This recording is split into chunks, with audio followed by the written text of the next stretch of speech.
हमारे प्रेम स्वरूप कश्यप जी महोपासक पुस्तक का वाचन करेंगे।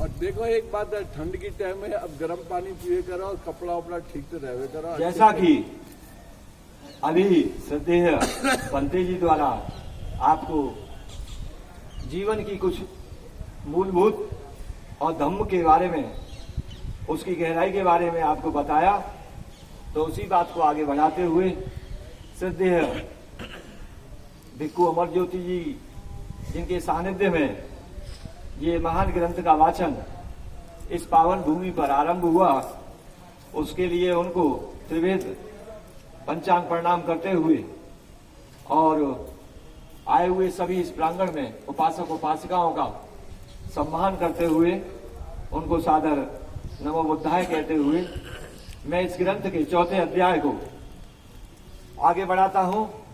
अब तक आपने इस ग्रंथ के माध्यम से तथागत बुद्ध ने समाज के भिन्न भिन्न तबकों, भिन्न भिन्न वर्गों और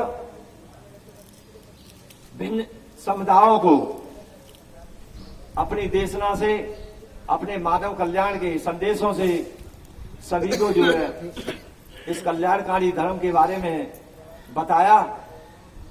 और कल तक आपने जो एक धनिक था, कुरुक्षेत्र का जो व्यापारी था, रक्तपाल जिसका पुत्र था, उसकी धम्म प्रविज्ञा के बारे में आपने हमारे धम्माचार्य श्रद्धेय एडवोकेट राणा जी के माध्यम से उनकी कहानी को विस्तार पूर्वक सुना था।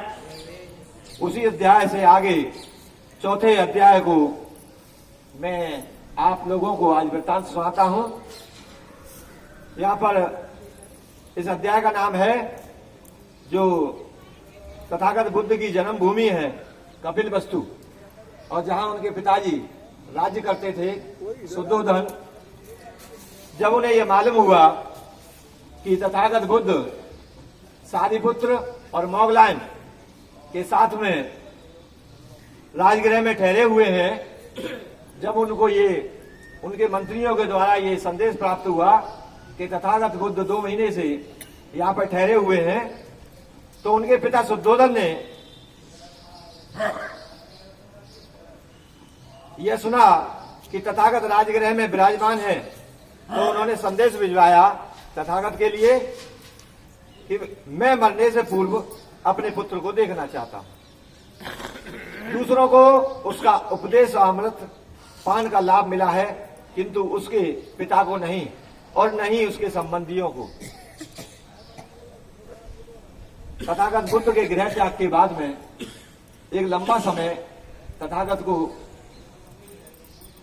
गए हुए हो गया था, और जब उनके पिता काफी उम्र के अंतिम पड़ाव पर थे, वो काफी वयोवृद्ध हो चुके थे, और जब उनको ये मालूम पड़ा कि मेरा पुत्र सारे क्षेत्रों में, विभिन्न क्षेत्रों में जा जाके और विभिन्न समुदायों के लोग उसके धर्म कल्याण के मार्ग पर चलकर अपने जीवन को अच्छा कर रहे हैं, तो जब उन्हें लगा कि पता नहीं मैं अब जाने कितना जीवन में आगे चल पाऊंगा कि नहीं चल पाऊंगा, तो मुझे भी उनके जो है कल्याणकारी उपदेशों को सुनना चाहिए, और उसके साथ ही जो मेरे सगे संबंधी हैं, हितु रिश्तेदार हैं, उनको भी उनका लाभ लेना चाहिए। तो शुद्धोधन के एक दरबारी का पुत्र कालोदाई यह संदेश लेकर भगवान बुद्ध के पास गया। संदेश वाहक ने आकर कहा, हे लोक में पूजित तथागत, आपके पिता आपके आगमन की वैसे ही प्रतीक्षा कर रहे हैं जैसे कमलनी सूर्योदय के लिए लायक रहती है। उदाई जो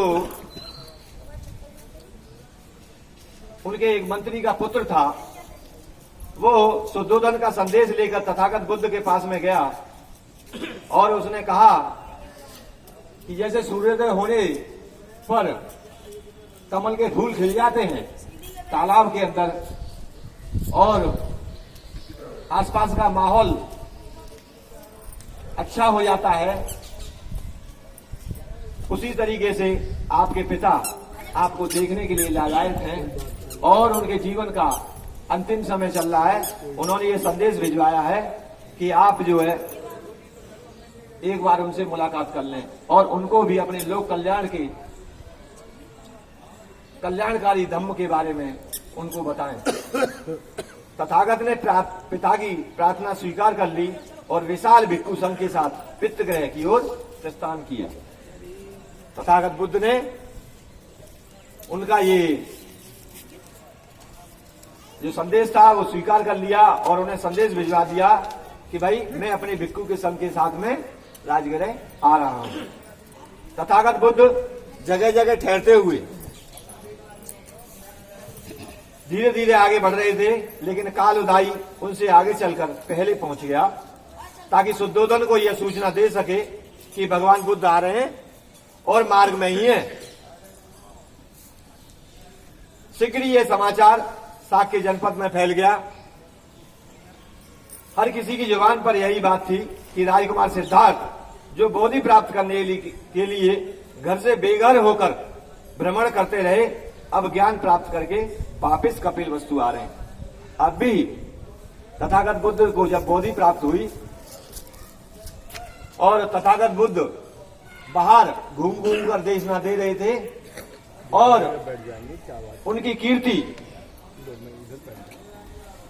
चारों तरफ फैल गई थी, उसके बावजूद उनके पिता का जो पुत्र मोह का प्रेम था, उनके सगे संबंधियों का जो प्रेम था और जिस नजर से कपिल वस्तु की जनता जिस तरीके से प्रेम करती थी तथागत से सिद्धार्थ गौतम के रूप में, अब भी उनकी कल्पना में वो वैसे ही थे। उन्हें यह नहीं लगता था कि भाई हमारे राज्य का एक युवा नौजवान इतना ज्ञान प्राप्त करके और इतनी कीर्ति या इतना यश प्राप्त कर सकता है। तो वो अपनी पुरानी नजरों से ही उनको तौलते थे। अपने संबंधियों और मंत्रियों को साथ लेकर शुद्धोधन और महाप्रजापति गौतमी अपने पुत्र की अगवानी के लिए आगे आई। जब उन्होंने दूर से ही अपने पुत्र को आते देखा तो वो उसके सौंदर्य, उसके व्यक्तित्व, उसके तेज को देखकर ठगे से रह गए और मनी मन में प्रमोदित हो उठे, किंतु अभिव्यक्ति के लिए उनके पास शब्द नहीं थे। क्यों कि तथागत बुद्ध ने जब गृह त्याग किया था वो यौवन की अवस्था थी। केवल मात्र 29 वर्ष की उम्र में उन्होंने गृह त्याग किया था और 6 वर्ष की कठोर साधना के बाद में उनको महाबोधि लाभ जो है प्राप्त हुआ था। क्योंकि 29 और 6 35 वर्ष की अवस्था किसी के लिए अधेड़ा अवस्था भी नहीं होती, वो यौवन अवस्था ही होती है। और बोधि लाभ प्राप्त करने के बाद में सिद्धार्थ गौतम को जो है वो तथागत ही तब बने थे जब उन्हें बोधि लाभ प्राप्त हुआ था। तो उनके जो ललाट का जो तेज था, उनके जो आभा मंडल था, इतना प्रकाशमान हो चुका था कि कोई भी नया व्यक्ति उनके जो सानिध्य में आता था तो बगैर उनके संबोधित हुए सम्मोहन शक्ति उनमें इतनी तेज हो चुकी थी कि उनके प्रभाव के बिना वो रह नहीं पाता था जो। तो वही तेज उनके माता और पिता ने दूर से देख लिया आते हुए, तो वो अंदर ही अंदर खुश हो उठे कि भाई इनका तो सब कुछ बदल गया है। लेकिन जो उनकी अंदर की जो भावना थी खुशी की, वो उन्होंने बाहर प्रकट नहीं होने दी। उस भावना को उन्होंने बाहर प्रकट नहीं होने दिया। निश्चय से यह उनका पुत्र ही था, यह सिद्धार्थ की ही आकृति थी। वह महान श्रमण और उनके हृदय के कितने समीप था और तब भी उनके बीच कितनी दूरी थी। वह श्रेष्ठ महामुनि अब उनका पुत्र सिद्धार्थ नहीं रहा था, अब वह बुद्ध था, सम्यक संभव बुद्ध था, अरहत था, सत्य का स्वामी था, लोक गुरु था। जैसा कि अभी आपने को बंते जी द्वारा बताया गया कि धम्म लाभ के बाद में आदमी का रूप किस तरीके से परिवर्तित हो जाता है, तो जितने भी नाम मैंने आपको बताए हैं तथागत के, जनता द्वारा उन्हें उनके नामों से जो है संबोधित किया जाता था। कोई उन्हें लोक गुरु कहता था, कोई उन्हें अरहत कहता था, कोई सम्यक संबोधि कहता था, कोई सत्य का स्वामी कहता था, और कोई जो है उनको बुद्ध कहता था, कोई लोक गुरु कहता था। तो उन्हें इतने अलंकृत नामों के बाद में उनको पहचाना जाने लगा था कि अलग अलग समुदाय के लोग, अलग अलग श्रेणी के लोग उन्हें अलग अलग नाम से पुकारने लगे थे। क्यों? कि उन्होंने दुनिया को लोक कल्याण का जो मार्ग बताया था वो उस समय के काल के लिए एक नया आविष्कार था, एक नई वस्तु थी, एक नई चीज थी। इससे पहले अतीत में, उससे पहले 10 लाख वर्ष हो चुके थे मानव का जो है विकास होते हुए। मानव ने अपना जो विकास किया था अपने बुद्धि का, उसको 10 लाख वर्ष हो चुके थे। उन 10 लाख वर्षों में, जैसा कि इतिहास में लिखा है, उसमें पहली बार ऐसा हुआ था कि किसी व्यक्ति ने मानव कल्याण के लिए इतना कल्याणकारी रास्ता एक नया बताया था, नया आविष्कार था। तो सभी समुदाय के लोग उन्हें अलग अलग नामों से पुकारने लगे थे। अपने पुत्र के धार्मिक पत्र का ध्यान रखकर शुद्धोधन रथ से उतरा, सर्वप्रथम अभिवादन किया और बोला, तुम्हें देखे 7 वर्ष बीत गए, तुम्हें देखे 7 वर्ष बीत गए हैं। इस क्षण के लिए कितने तरसे हैं हम लोग। जैसा कि मैंने बताया, 29 वर्ष की अवस्था में तथागत सिद्धार्थ गौतम ने गृह त्याग किया था। 6 वर्ष उनको साधना में लगे थे, और 6 वर्ष के बाद में जब उन्होंने प्रथम 5 परिवारजकों को जो है धम्म बोधि का धम्म ज्ञान दिया था, और उसके बाद में भी 1 वर्ष और बीत गया था उनको घूमते घूमते, तब जो है शुद्धोधन ने उनको संदेश भिजवाया था कि आप हमको भी अपना लोक कल्याणकारी धम्म ज्ञान हमको भी दीजिए। तो ऐसे करके 7 वर्ष के बाद में सिद्धार्थ गौतम तथागत बुद्ध के रूप में वापस राजगृह कपिलवस्तु लौटे। तो उन्होंने ये जान लिया, उनके पिता शुद्धोधन ने, कि भले ही ये मेरा पुत्र है, लेकिन अब वो मेरा पुत्र नहीं है। अब ये एक महान शख्सियत, महान हस्ती हो गई है, और उसी का ध्यान रखते हुए उन्होंने रथ से उतरा और उनका अभिवादन किया और उनके पास पहुंचे। तब भगवान बुद्ध ने शुद्धोधन के सामने आसन ग्रहण किया। राजा ने आतुर होकर अपने पुत्र की ओर देखा। भले ही वो आमने सामने बैठे थे, भले ही उन्होंने जो है एक जो है गुरु की तरह उनका सम्मान किया था, लेकिन जो प्रेम तो प्रेम होता है, पिता पुत्र का जो है प्रेम तो प्रेम होता है, वो जो आतुरता थी उनको, तो राजा शुद्धोधन उनको बार बार देखे जा रहे थे। उन्हें ऐसा लगता था कि मैं आगे बढ़ के जाऊं और इनको अपने गले से लगा लूं, लेकिन ऐसा हो नहीं पा रहा था। राजा ने आतुर होकर अपने पुत्र की ओर देखा। उसकी इच्छा हुई कि उसे नाम लेकर पुकारे, किंतु उसका साहस नहीं हुआ, क्योंकि जो तथागत बुद्ध का जो आभा मंडल था वो इतना प्रकाशमान था, इतना प्रभावकारी था कि कितने भी बड़े से बड़े राजा, जैसे शुद्धोधन से भी बड़े राजा थे बिंबिसार, प्रसेनजित, उनका भी इतना साहस नहीं होता था कि वो तथागत को पुरानी उसी हिसाब से उनके साथ बर्ताव करें। उन्होंने भी उनको एक जो है गुरु की तरह ही उनके साथ व्यवहार किया था। ये तो उनके पिता थे शुद्धोधन।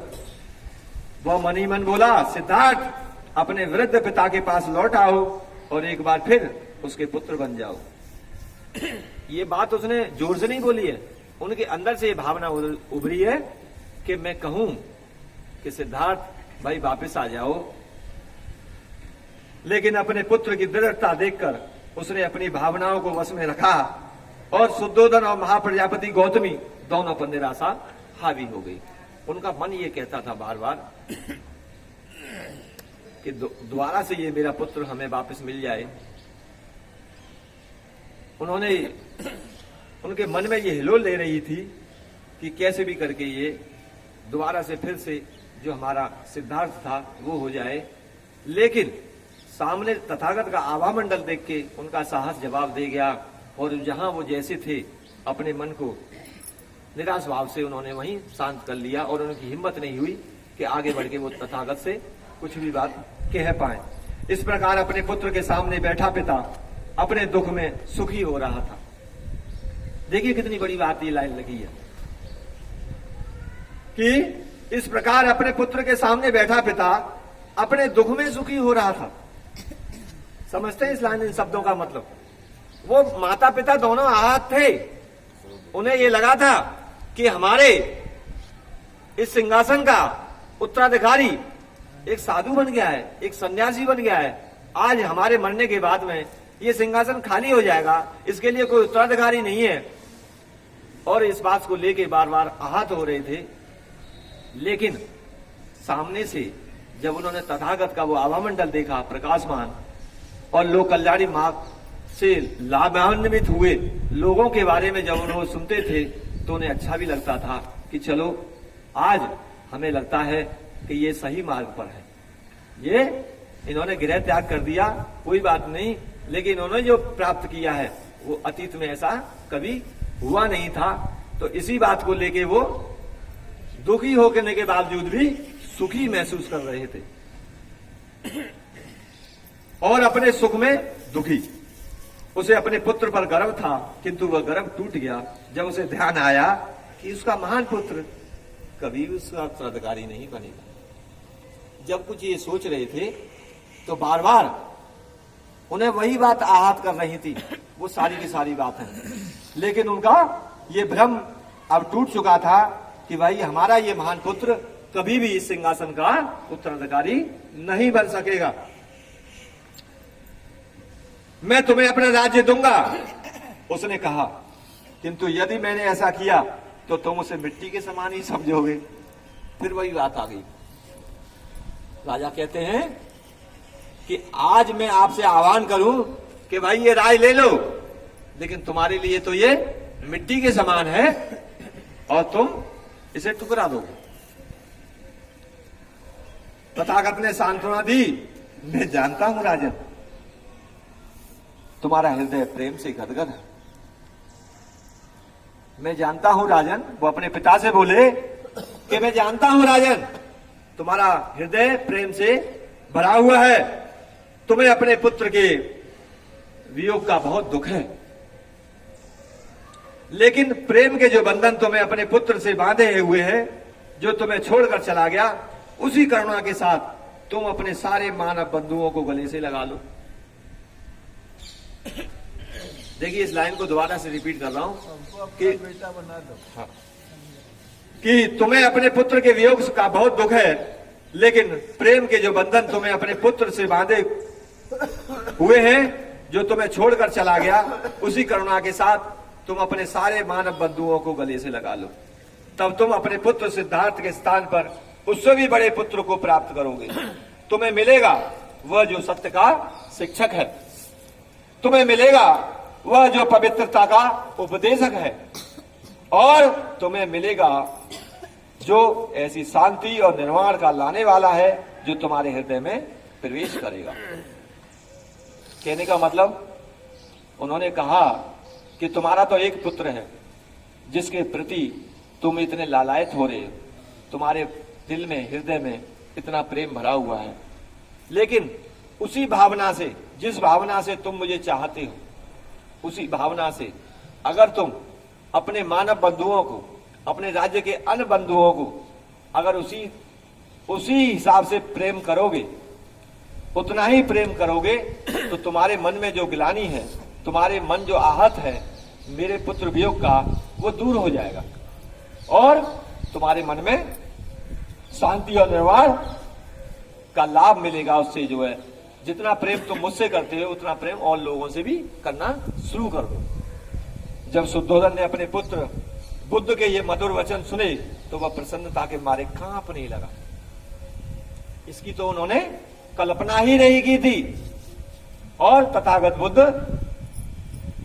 ने इसी रास्ते से, क्योंकि सबसे बड़ा, जैसा कि आप देख पा रहे हो, इसी लाइन से प्रेरित होकर हमने संगठन का नाम दिया है मैत्री। तथागत बुद्ध ने अपने पूरे जीवन काल में कभी भी उन्होंने एक शब्द भी ये नहीं कहा कि आप जीव से प्यार करो, आप मानव बंधुओं से प्यार करो, उन्होंने कभी नहीं कहा। उन्होंने कभी ये नहीं कहा कि जीव जंतुओं से आप प्यार करो, उनके पूरे साहित्य में नहीं मिलेगा। उन्होंने हमेशा एक ही लाइन कही कि आप सभी से मैत्री रखो, मित्रता करो, क्योंकि मित्रता सभी से की जा सकती है और एक समान राशि से की जा सकती है। सभी को हम मित्रवत नजरों से देखें। तो यही संदेश तथागत बुद्ध ने अपने पिता को देखा कि आप अपने बंधुओं को, आप अपनी जनता को, आप अपने सगे संबंधियों को सभी से मित्रवत व्यवहार रखो। आपके मन में कभी कोई दुख का वास नहीं होगा, कोई अतिरेक नहीं आएगा मोह का।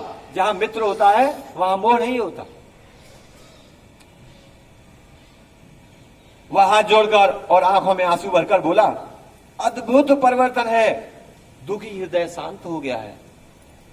पहले मेरे हृदय पर पत्थर पड़ा था, किंतु अब मैं तुम्हारे महान त्याग का फल प्राप्त कर रहा हूं। तुम्हारे लिए यही उचित था कि तुम अपनी महान करुणा से प्रेरित होकर राज्य की शक्ति के सुख भोग का त्याग करते और धार्मिक निष्ठा का अपना श्रेष्ठ उद्देश्य प्राप्त करते। अब धम्म पथ की खोज कर लेने के बाद तो मोक्ष की इच्छा रखने वालों को धम्मोपदेश दे सकते हो।